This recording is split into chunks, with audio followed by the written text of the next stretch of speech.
सभी को जय मसीह के। आज हम पढ़ेंगे नीति वचन उसके फर्स्ट अध्याय को कि नीति वचन का महत्व, दाऊद के पुत्र इज़राइल के राजा सुलेमान के नीति वचन, इनके द्वारा पढ़ने वाला बुद्धि और शिक्षा प्राप्त करे और समझ की बातें समझे और काम करने में प्रवीणता और धर्म, न्याय और निष्पक्षता की शिक्षा पाए, कि भोलों को चतुराई और जवान को ज्ञान और विवेक मिले, कि बुद्धिमान सुनकर अपनी विद्या बढ़ाए और समझदार बुद्धि का उपदेश पाए, जिससे वे नीति वचन और दृष्टांत करो और बुद्धिमानों के वचन और उनके रहस्यों को समझें। युवकों को सलाह, यहोवा का भय मानना बुद्धि का मूल है। बुद्धि और शिक्षा को मूढ़ ही लोग तुच्छ जानते हैं।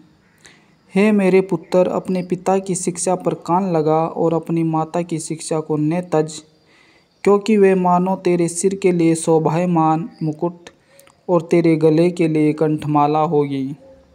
हे मेरे पुत्र, यदि पापी लोग तुझे फुसलाएं तो उनकी बात न मानना।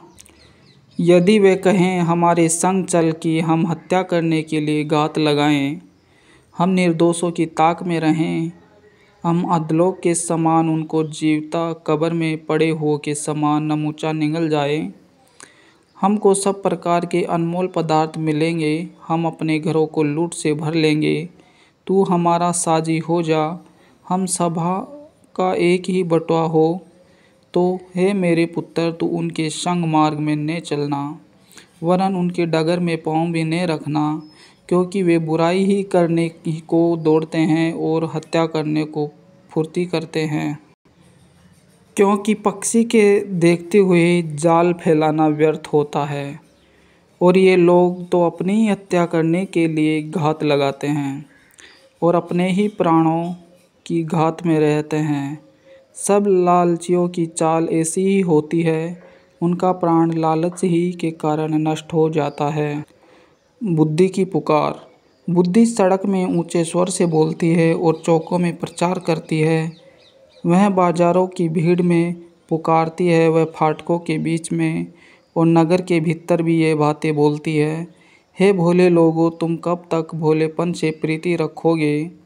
हे ठट्ठा करने वालों, तुम कब तक ठट्ठा करने से प्रसन्न रहोगे? हे मूर्खों, तुम कब तक ज्ञान से बैर रखोगे? तुम मेरी डांट सुनकर मन फिराओ।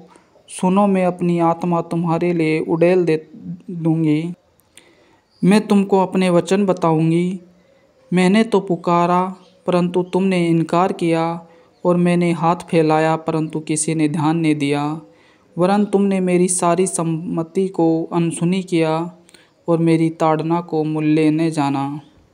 इसलिए मैं भी तुम्हारी विपत्ति के समय हंसूंगी, और जब तुम पर भय आ पड़ेगा, वरन आंधी के समान तुम पर भय आ पड़ेगा और विपत्ति बवंडर के समान आ पड़ेगी, और तुम संकट और सकेती में फंसोगे, तब मैं ठट्ठा करूँगी। उस समय वे मुझे पुकारेंगे और मैं उन्हें सुनूंगी।